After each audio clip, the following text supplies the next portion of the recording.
10. Cities in Quebec. We're collapsing the fastest in 2025. When people think of Quebec, they imagine vibrant cities full of culture, history, and opportunity. But beneath the surface, some urban centers are facing unprecedented challenges that threaten their very survival. Today, we're counting down the 10 cities in Quebec that are collapsing the fastest in 2025, and trust me, you won't believe what's happening to number 5 and number 2. Number 10, Baie-Comeau. The winds of change are blowing harsh across this once thriving industrial hub on the North Shore. Here's something that might shock you. Baie-Comeau has lost nearly 15% of its population in just the last 5 years, making it one of the fastest shrinking cities in all of Canada. The aluminum industry that built this city is crumbling faster than a house of cards in a hurricane. When Alcoa announced massive layoffs at their smelter, it wasn't just jobs that disappeared, it was hope itself. Families who have called this place home for generations are packing up and leaving, creating a domino effect that's devastating local businesses. Walk down the main streets today and you'll see something heartbreaking. Empty storefronts with "for rent" signs that have been there so long they're starting to fade. The local hospital is struggling to keep doctors, schools are consolidating classrooms, and the tax base is eroding so quickly that basic services are at risk. But why should this matter to you? Because Baie-Comeau represents what happens when a city puts all its eggs in one industrial basket. If your community relies heavily on a single industry, you might be watching a preview of your own future. The ripple effects reach far beyond city limits, affecting provincial revenue and setting a concerning precedent for other resource-dependent communities. What's truly chilling is how quickly it's all happening. Residents describe feeling like they're watching their hometown die in real time, and the question everyone's asking is, will there be anything left to save? But if you think Baie-Comeau's situation is dire, wait until you hear what's happening to our next city. Number 9. Thetford Mines. The name itself tells a story of extraction and industry, but today it tells a darker tale of environmental catastrophe and economic collapse. Here's a fact that will make your skin crawl. Thetford Mines sits on one of the largest asbestos deposits in the world, and that deadly legacy is literally killing the city from within.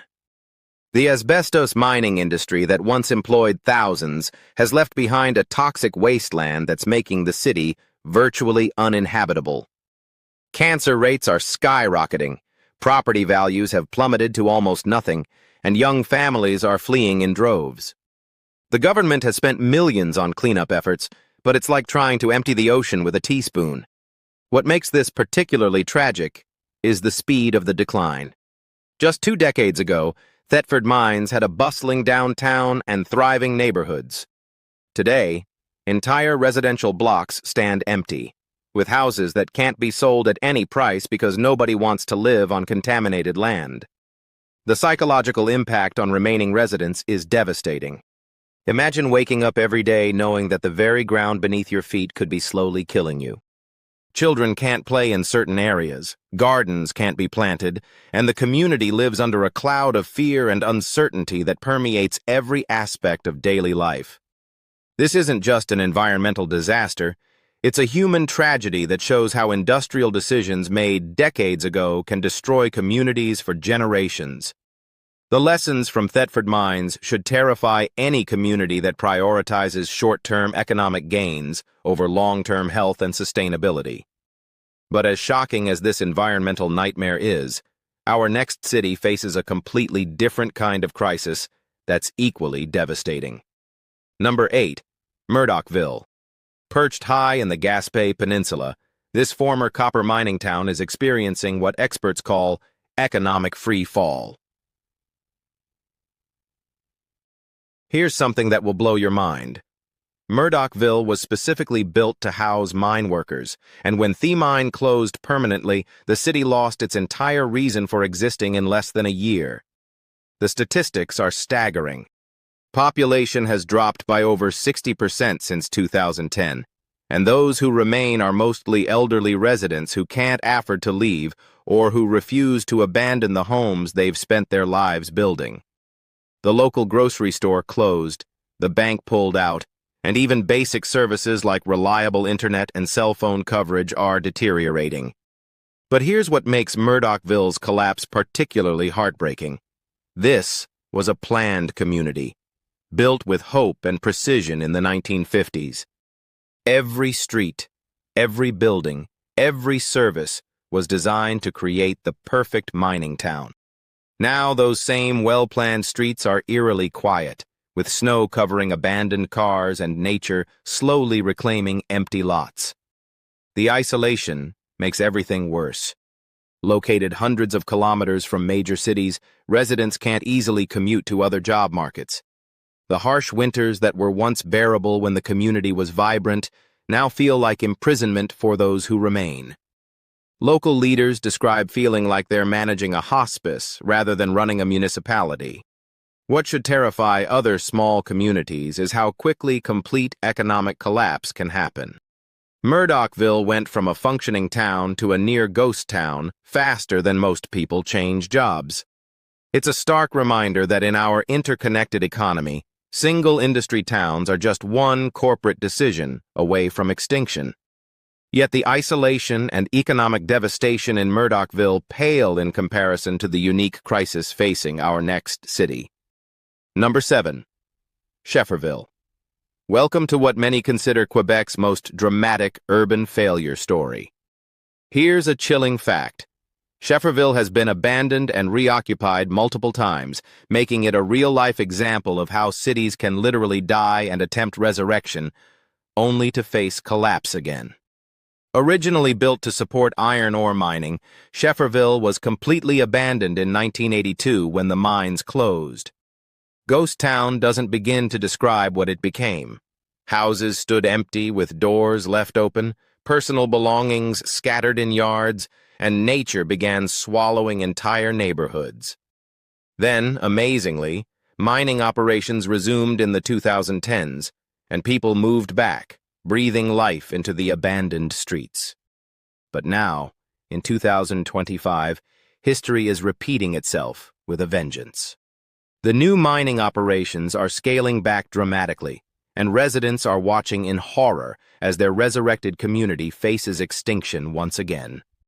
The psychological trauma of living through 2 collapses in one lifetime is beyond what most people can imagine. Number 5. Shawinigan. Brace yourself for this revelation.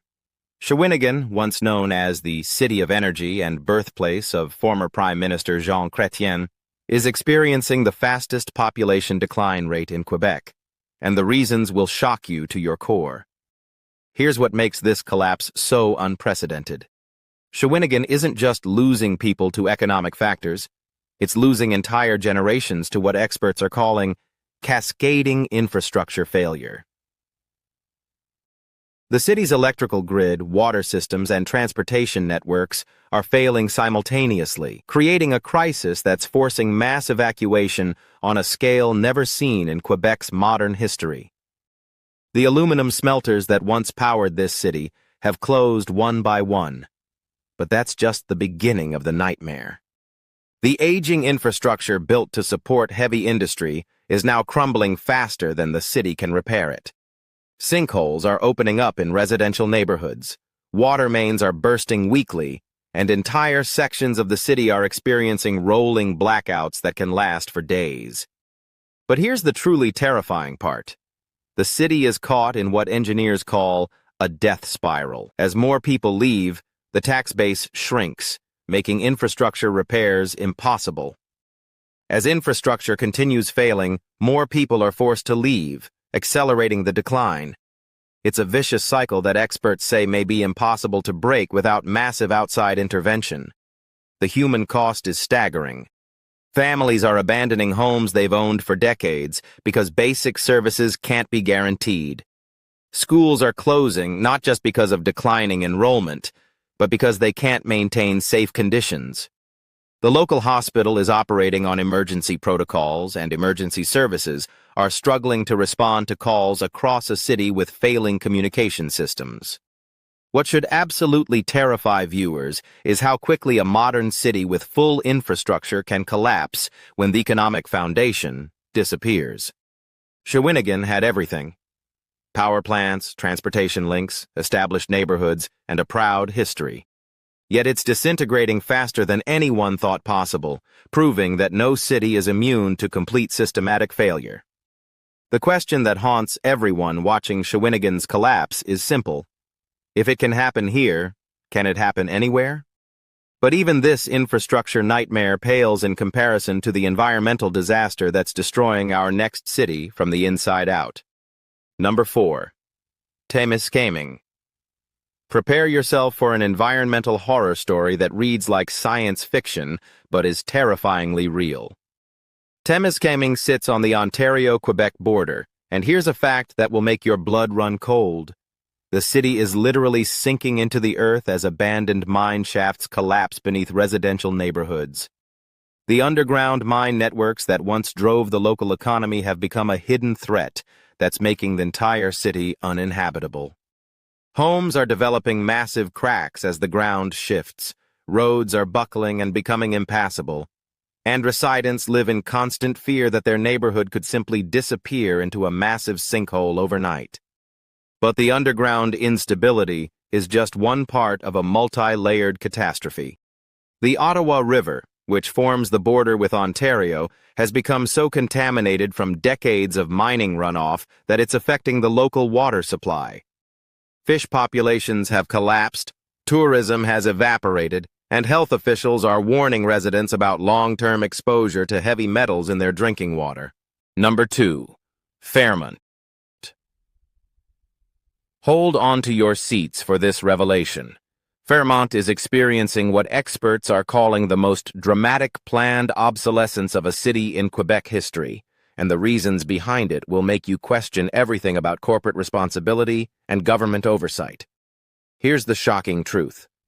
Fairmont was built as a company town specifically to support iron ore mining. But the mining company has systematically been withdrawing support for the community while continuing to extract resources. It's corporate abandonment on a scale that's unprecedented in modern Quebec, and residents are being left to watch their city die while the companies that built it walk away with billions in profits. The mining operations are being automated and downsized, eliminating thousands of jobs. But here's what makes this particularly cruel. The company is maintaining just enough operation to keep their mineral rights while providing no support for the community infrastructure they originally built. Schools, hospitals, recreational facilities, and housing that were once corporate responsibilities are being dumped on a municipality that never had the tax base to support them independently. But the true horror of Fairmont's situation goes deeper. The city was designed with a unique architecture. Massive residential complexes connected by enclosed walkways to protect residents from the harsh subarctic climate. This innovative design worked perfectly when the population was stable and well employed.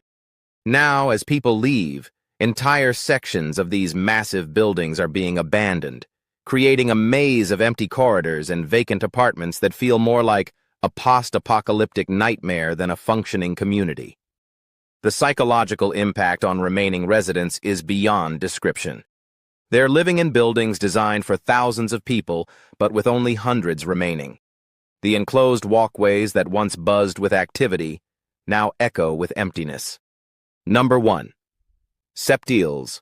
Welcome to ground zero of Quebec's most complete urban collapse. Sept-Îles, once a thriving port city and the economic heart of Quebec's North Shore, is experiencing a convergence of catastrophic failures so severe that government officials are quietly discussing whether the city should be abandoned entirely. Here's the devastating truth that will change how you think about urban resilience. Sept-Îles is simultaneously facing economic collapse, environmental disaster, infrastructure failure, and population exodus at a rate that's unprecedented in Canadian history. It's not just one crisis, it's every possible form of urban failure happening at once, creating a perfect storm of destruction that may be impossible to reverse. The port operations that sustained this city for decades are being relocated to more southern locations as shipping routes change and automation reduces labor needs. But that's just the beginning of the nightmare. Climate change is making the harbor increasingly unreliable as ice patterns become unpredictable, storms grow more severe, and coastal erosion threatens the port infrastructure itself. The mining operations that provided backup employment are shutting down as global demand shifts and resources become exhausted. The aluminum smelter is operating at minimum capacity and laying off workers monthly. The regional hospital is struggling to maintain basic services as medical professionals leave for more stable communities. Even the airport is reducing flights as passenger numbers plummet. What makes Temiskaming's situation particularly desperate is the cross-border complexity. Because the city straddles the provincial border, getting coordinated help for the environmental cleanup has become a bureaucratic nightmare. While officials from Quebec and Ontario debate jurisdiction and responsibility, residents are left to deal with the daily reality of living in an environmental disaster zone. The psychological toll is immeasurable. Children are developing anxiety disorders from the constant uncertainty about whether their homes are safe. Property values have become meaningless because insurance companies won't cover properties in areas with known ground instability. Families are trapped, unable to sell their homes, and lacking the resources to simply walk away from everything they own. This isn't just an environmental crisis. It's a preview of what happens when industrial legacy problems are ignored for too long. Temiskaming shows how environmental damage can literally eat a city from below, making it uninhabitable, regardless of economic conditions or community spirit. The lesson for other communities is stark. Environmental problems don't go away when you ignore them. They grow until they become existential threats. But if you think underground collapse and contamination are the worst things that can happen to a city, our next entry will show you how climate change is creating entirely new categories of urban destruction. Number 3. Gaspé. The stunning peninsula that gave Quebec some of its most beautiful landscapes is now becoming the poster child for climate change devastation. Here's a fact that will reshape how you think about coastal communities. Gaspé is losing an average of 3 meters of coastline every year to erosion, and the rate is accelerating as storms become more severe and frequent. The fishing industry that sustained this region for centuries is collapsing as ocean temperatures rise and fish populations migrate to colder waters. Lobster seasons that once provided reliable income are becoming unpredictable. Cod populations have virtually disappeared, and tourism operators are watching their scenic coastlines literally wash away into the Gulf of St. Lawrence. But the climate crisis here goes beyond rising seas and changing fisheries. The extreme weather events are becoming so frequent and severe that the city's infrastructure can't keep up. Hurricane-force storms that used to be rare are now hitting multiple times per year. Flooding becomes more devastating with each event, and the freeze-thaw cycles are destroying roads faster than they can be repaired. What makes Gaspé's situation uniquely terrifying is how climate change is accelerating all other forms of decline. Young people are leaving not just for economic opportunities, but because they literally don't believe the region will be habitable in 20 years. The provincial government is quietly discussing managed retreat options, essentially planning for the possibility that entire communities may need to be relocated inland. The cultural impact is profound. This region has been home to French-speaking communities for over 400 years, and residents are watching centuries of heritage disappear beneath the waves. Historic buildings, family cemeteries, and cultural landmarks are being claimed by the sea, erasing not just physical structures, but collective memory and identity. For viewers, Gaspé represents the future that awaits all coastal communities as climate change accelerates. It's a preview of how environmental destruction can overwhelm even the strongest communities, making traditional economic development impossible and forcing difficult conversations about retreat versus adaptation. But even climate change devastation can't prepare you for the shocking man-made disaster that's destroying our number 2 city.